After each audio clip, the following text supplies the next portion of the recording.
Tonight on Cutting Edge. Bester inele ATM ya mo. Man le mang a batlang tšhelete o ya go Bester.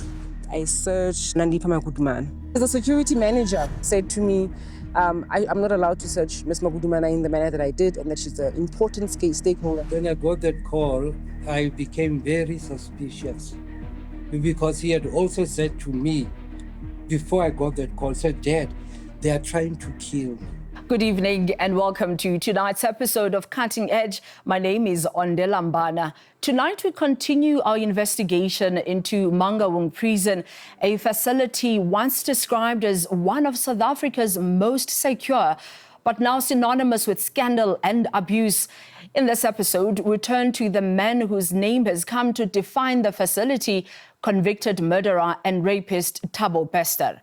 Inside those walls, lives were destroyed, rules were bent, and silence was enforced. We'll speak to a former inmate, a former warden, and a grieving father who believes his son was poisoned because he knew too much. This episode was produced by Cleo Jones and co-produced by Sipiwe Linda.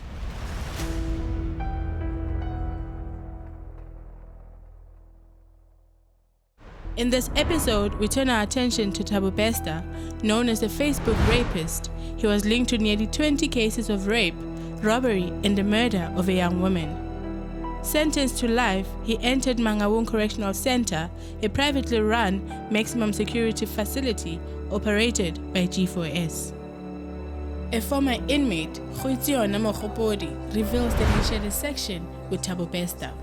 He says the convicted killer lived like no ordinary prisoner.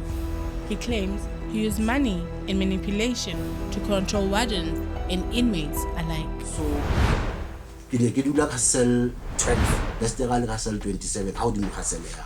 Bester inele ATM ya mo. Man le mang a batlang tšhelete o ya go Bester. Go Bester kwa le gwa jiwa. Go na le Alice. Yena ha je dijo tsa toronko, Alice ya ga ja ko stie se o McDonald yonke ntho. Salemata wa ka ja mmotsa he Mazibu he mona motho o thing ke Bester go etsalang ka a re mona haholo o tshwere bo baba hao ke re bo baba ka re mona di mane o tla mmona di mane di tsaka. He alleges that Thabo Bester used other inmates to bypass the prison's weekly limit of 500. According to him, Bester would have someone on the outside send 500 rands to multiple inmates. And from that amount, he would instruct some of them to buy groceries worth 400 rands for him. Those inmates were then left with 100 rands for themselves, which effectively acted as a form of bribery to keep them cooperative and to turn a blind eye to the things he was doing in prison.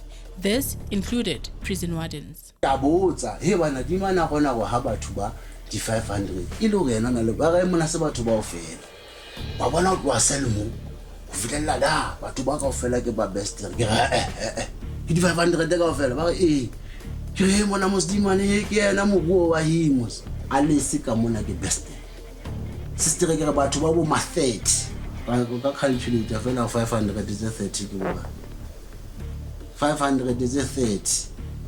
Ke tšhelete ngata system o 15 ta ho le ke tšhelete ngata jwang e tlo tswa beke le beke iseng monthly freezer ga shop ya ita ha shop e tla freezer yo go tsara e ya mo e ba bangwa ba thiba ke bana ke tata bo le dulang teng ke tata ke dilata o simolala tatse tse go se leng ya ga di dula steng o simolala ya se lenyele a hits a se lenyele di general tsa rona ba hiwa bo like o le general system o tlotlisetswa bo emeretse 5 tse nang le cross ke dikuku ke masimba ke ditie di emere senta 20 liter tse bo ma 4-5 ke tsa gago di tlhaga go Bester. So di botsa why di mani a etsa ditse le baka la hae ke ha di mani go kena a tshwere o why a batla o tshwara le baka la o phatha batho ke go tsho di mani yena ka manjwa a mang le baka la hae la go ntsha tšhelete su ke o batla o controla batho. Khoitsiona explains Thabo's cell was directly above his and that Bester wanted to buy him out of it so that he could use the space to store contraband. According to him, Bester then sent his right-hand man to negotiate a price for the cell. He monna re ne re batla selena o ka batla bokae nna mphe 500 ka itse le romilwe ke Bester o ntse ha batho ke nna o Bester o ntse ha batho di 500 mo le nna mphe 5 ke le heng sele ke tla go ya gago athu ha bua he monna re khona ela go 200 ha se mo gagago ke le mo le lena se mo gabo lena ke tlile ka tshwarela go tlemo so ya 200 a re tlogelle he mone wa hlanya wena ke re ke gaogana ka tsela eo so the following week ka go tlhaga incident ya re ga athikuwe ke bo bra ba rona. He refused to sell them his cell, and a week later, on the 29th of October 2017, he and 3 of his friends were attacked. He believes Bester ordered the hit. Ta ke jela ke kopana le bona he ba he ka thibe he bo etsala he wena o tlale we he mo ha ke tlale ha o etsala he ba le batla sele le ntlhabela se ke nna o le ntlhabela se e ba taba ya thibang e ba mo ferefere o hotla ba fana bana ho thike manager ke EST ya mo ba thwana ba 4 batla ba matha he mona ho etsalang ke re le nna ke tse ba fite down ke re down ya eng ke tlhabegile nna ke re la bona ke tlhabegile so down ya eng he mona ho etsala mo go budi kwe ke re ke nna ke tsebe ka le botseng ba fana bana ba re hlabela ga ke tsebe ba botsiwe ke bolella bo gata ba he ntate ile o ga ke sa tlale ka ke entse obane batho ba bane ba batla sele e ke dulang mo yona so ke itse bane ba e reka ka 200 ke re nna ba mpe 5 because a se tšhelete ya bona ke ya Bester ke nna o so ka taba ntse ke bua ka Bester ga ke ga e bantwa go kwala go kwala for security measures ba kwala ga e ga thiwa ka fela ba lemetse ka ya spatala ha ke go da spatala motho wa pele tlile ngona ke Bester a re mona nna ke yo tabeng ke re mona ke na nix ke tlo e bua le wena and a ke no yetsa nix a ke tlo lwana le wena ke nshebe fela go shebe fela ha wa nhlaba ma o tsebe ona le influence e. He's suing G4S for negligence. Ke taba ya hore G4S point number 1 is suppressitse matter ne at the very same time corruption ya teng le go le malagaga under care ya bona ke yone ke batlang ye court because go latela security sa bone ha ka tshwana be ke le metsi ke le under care ya bone. In a written statement, G4S said that the assault on Khoitsiona Mokgopodi was investigated in 2021 and 6 inmates were convicted. The company maintains that it had no knowledge that the attack was connected to Thabo Bester. While inmates like Khoitsiona lived in fear, some wardens also paid a price for questioning what was happening behind the walls of Mangaung. One of them is Mamurena, a former warden whose life changed the day she dared to strip search Dr. Nandipha Magudumana and challenged the VIP treatment she appeared to receive. I worked as a direct supervision officer. Reni is a former warden at Mangaung Prison. She recalls being one of the few willing to strip search Nandipha Magudumana when many of her colleagues were too afraid to. March 2021, it's a month before we started the night shift duty. And I was working in the reception area. And I searched Nandipha Magudumana. And when she came in, I noticed my fellow colleagues were very, very uncomfortable in searching her. And then I was told to search her. So I searched and she went inside. She came back again the second time. And when she did, I conducted a strip search.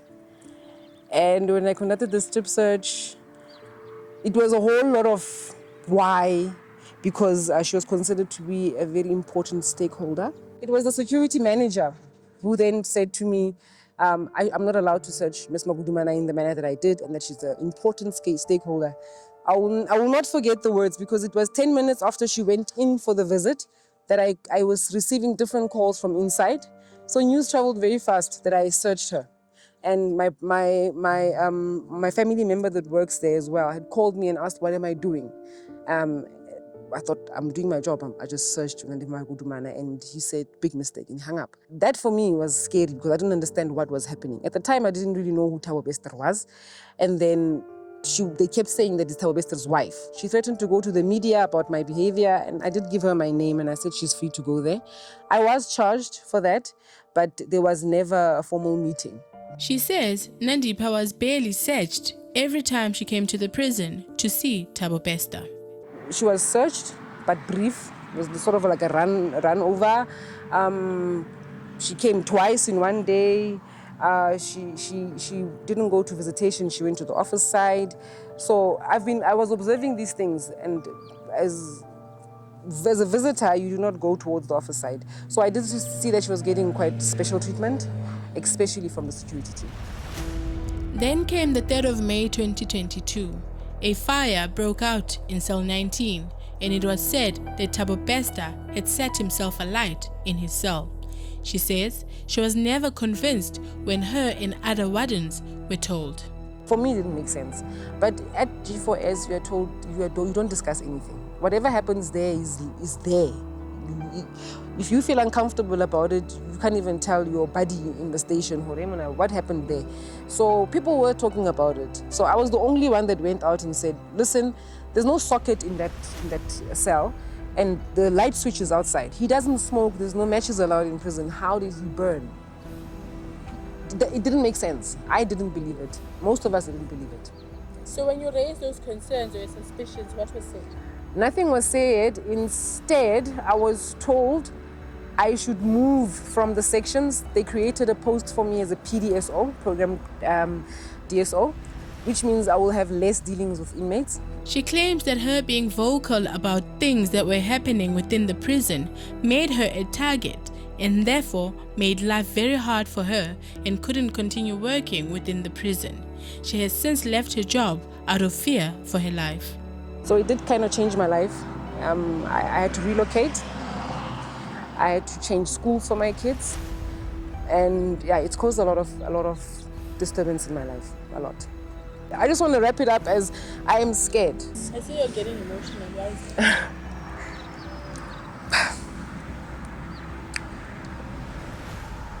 Because it gave me a bad name in the community.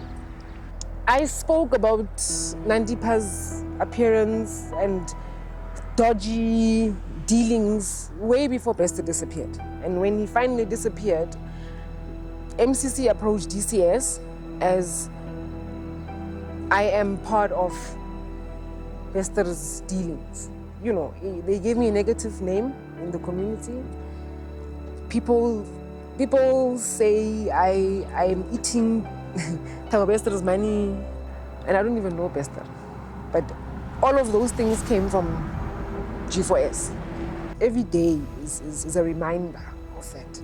Her story raises serious questions about who was really in control in Mangaung Prison, the prison management or Thabo Bester himself.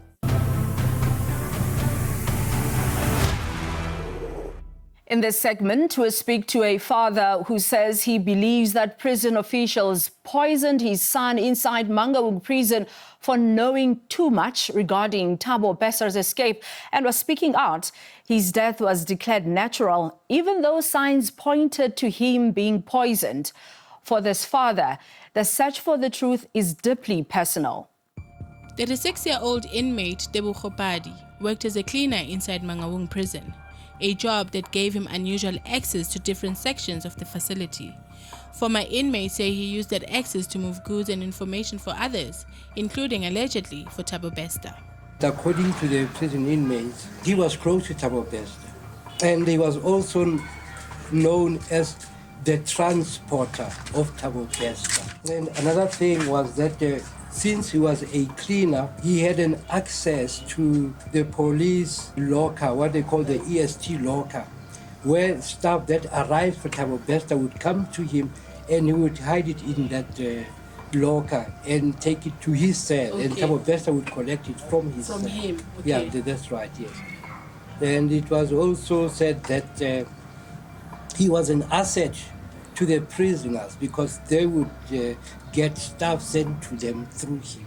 Mr. Padi says that his son knew that the body found in Bester's cell was not his. He knew there was foul play at hand and started speaking out. His biggest mistake was to say that now Thabo Bester did not kill himself. It's just a cover-up. So the person that died in that cell was not Thabo Bester. Thabo Bester had escaped. Information e tshwanang le ha o e tseba go teronkong ele ha o no survive. Information ya go Bester hasho o nana le yona ga e dumela because no has pana strat 6 batho ba ka strat 6 le batho ba borotwe go go Bester o itshiseditse teng ke batho ba gona go communicate because ba ikuka ile batho ba dikulukuta ke re bona ha bana movement automatically ba qoqa ka bo di first year bosiku batho ba qoqa go fitela ka bothumi so a hweleditse mone wa bona so obviously that information e ka nna ba moruti o ikuile go go tshong di mane ha tshaya aba batla o elatelle be ba mo khombe mo na o buintwe aga jalo a le jena na go ga mo tsamaisa tla ga kenya ka ha nka e dumela e system. Mr. Padi recounts his son's last phone call about severe stomach pain. And after saying that they received an order that he must be dismissed from that job now. So he lost that job. And 2 days after being laid off, then he started having these problems with his symptoms. He was poisoned. When I got that call, I became very suspicious because he had also said to me, before I got that call, said, "Dad, they are trying to kill me." And he also said the same thing to my younger brother. After a few days, Tebogo Padi passed away. His death was declared natural.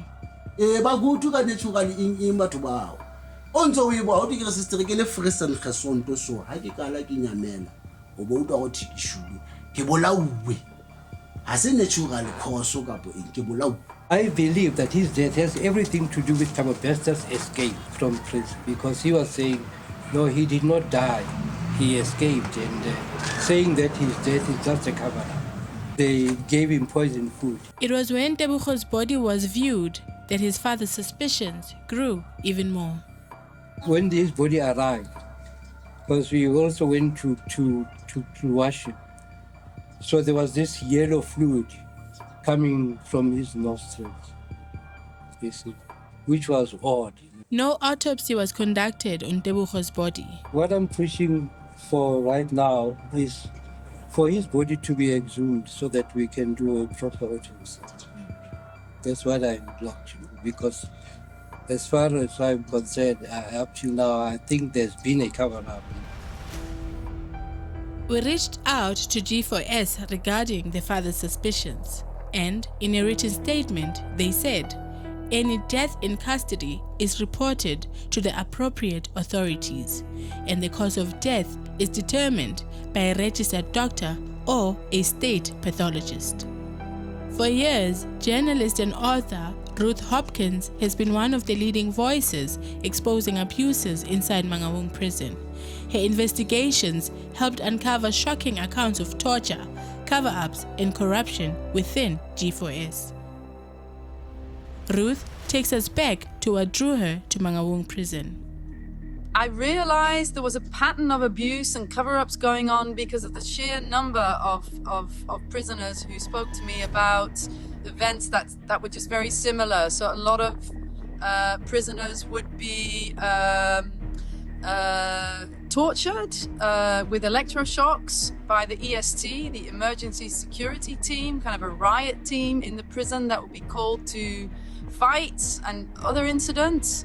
And they would use their electrified shields to electroshock prisoners. And equally, I was hearing at the time of prisoners who'd been forcibly injected with antipsychotic drugs. And that, again, it wasn't an isolated incident. There were dozens of inmates who I interviewed who said they'd gone through this. So it pretty soon was clear that there was a pattern of abuse happening at Mangaung Prison.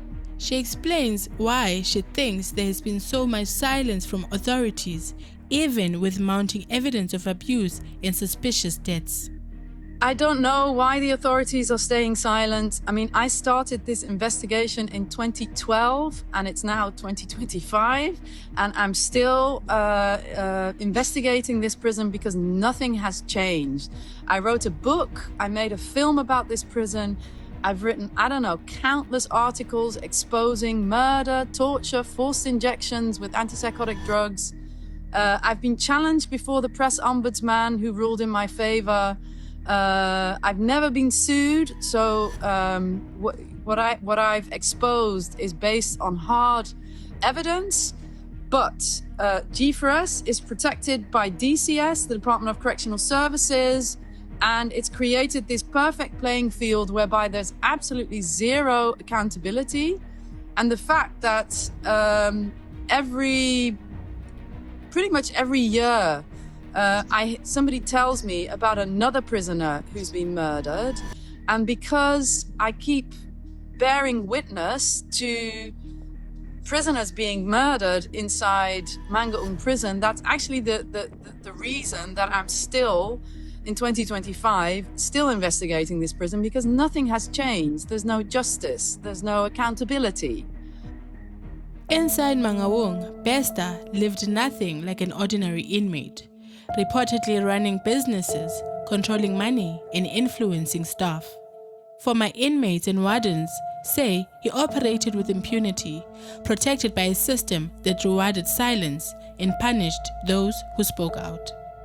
And if senior officials could allegedly look the other way during the assault of prisoners and the possible poisoning of Thabo Bester and the attempted murder of Mogopodi, could they have not done the same for Bester, allowing him the space, access, and freedom to plan his escape? It's a question that cuts to the heart of this story, not just how one man outsmarted a maximum security prison, but how a culture of corruption and complicity may have made it possible. A culture that even now still shields those who should be held accountable. But in their statement to us, G4S maintains that over the past 24 years, they have built a strong track record and has been recognized as a well-run facility by independent oversight bodies, including the Human Rights Commission and the Judicial Inspectors for Correctional Services, which has constantly awarded it the highest ratings. But if their track record is as great as they say, why then has the Department of Correctional Services, which is the authority they operate under, wants their contract terminated as soon as possible? The Department of Correctional Services has taken G4S to court in an effort to bring Mangaung Prison back under state control. We've made our intentions very clear in terms of wanting to terminate the contract. We even served that company, hence they took us to court, saying that no, they do believe that what they are doing is correct, and we've said no. And then that matter is before court up until such time that it is finalized. We'll then know what is the next step. But as a department, we've made it very clear that we are ready to take over that facility. Even if the court were to rule within the next hour, we'll go and take over that facility. From Bester's empire inside the prison to the deaths that followed, one question remains: who will be held accountable? For the victims, their families, and those who dare to speak out, the truth cannot stay locked away forever.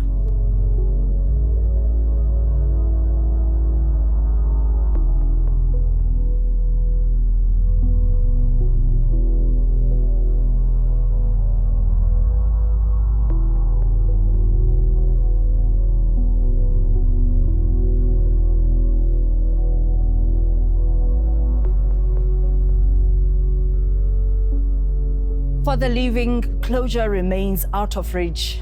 For the dead, like Thabo Bester, the truth may be the only justice left. As the Department of Correctional Services fights to take Mangaung back from G4S, one question lingers: will anyone truly be held accountable? Until then, the story of Mangaung and the cost of knowing Thabo Bester remains unfinished. And that brings us to the end of tonight's episode. If you missed it, catch the repeat on Wednesday at 14:30 on SABC 1, SABC Plus, and SABC News Channel 404. And for more on what's coming up on the next episode, listen to the following radio current affairs programs on Tuesday: Apha Naphaya on Umhlobo Wenene FM, True News at 6 on True FM, Abasiki Bebunda on Ukhozi FM, and Zibuya Nabazumi on Ikwekwezi FM. From me and the producers of the show, thank you for watching. Good night.